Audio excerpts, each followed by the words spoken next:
میرا آپ سے ایک سوال ہے، کیا آپ لوگوں کا ذہن پڑھ سکتے ہیں؟ شاید آپ سوچ رہے ہوں گے کہ ایسا ہونا تو ناممکن ہے، کوئی کسی کا ذہن کیسے پڑھ سکتا ہے؟ آج دیکھیں گے، بلکہ بات کریں گے، نہیں بلکہ غور کریں گے کہ آپ لوگوں کا ذہن کیسے پڑھ سکتے ہیں۔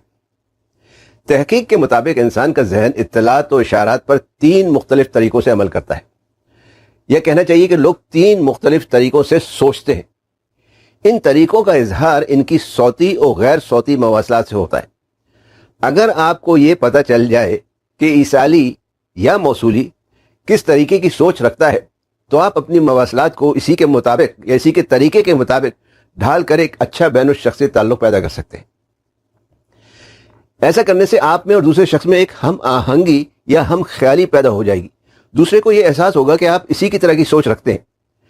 طریقہ جاننے کے لیے آپ کو غیر صوتی مواصلات کے مشاہدے کے ساتھ ساتھ الفاظ کے استعمال پر بھی، یا مطلب یہ کہ صوتی مواصلات پر بھی غور کرنا پڑے گا۔ تو وہ 3 طریقے کیا ہیں؟ وہ 3 طریقے ہیں: نمبر 1 سوری، نمبر 2 صوتی، اور نمبر 3 محسوساتی۔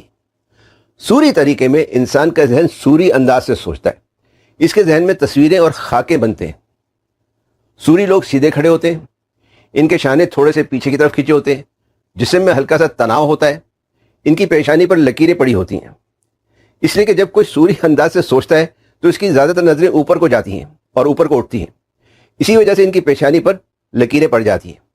ان کے ہونٹ زیادہ تر پتلے یا باریک ہوتے ہیں۔ یہ اچھے کپڑے پہنتے ہیں کیونکہ یہ اچھا نظر آنا چاہتے ہیں۔ یہ نظریں ملا کر بات کرنا پسند کرتے ہیں اور بات چیت کے دوران سوری الفاظ کا زیادہ استعمال کرتے ہیں۔ ان سے تعلقات پیدا کرنے کے لیے آپ کو بھی ان سے نظریں ملا کر بات کرنا چاہیے، کیونکہ ان کی نظر میں نظریں ملا کر بات نہ کرنا ایک معیوب بات ہے۔ نظریں نہ ملانے کو یہ خلوص کی کمی سے بھی منسوب کرتے ہیں۔ ان سے بات کرتے ہوئے آپ کو سوری الفاظ کا زیادہ سے زیادہ استعمال کرنا چاہیے، ایسے الفاظ جن سے ذہن میں تصویریں یا خاکے بنتے ہوں۔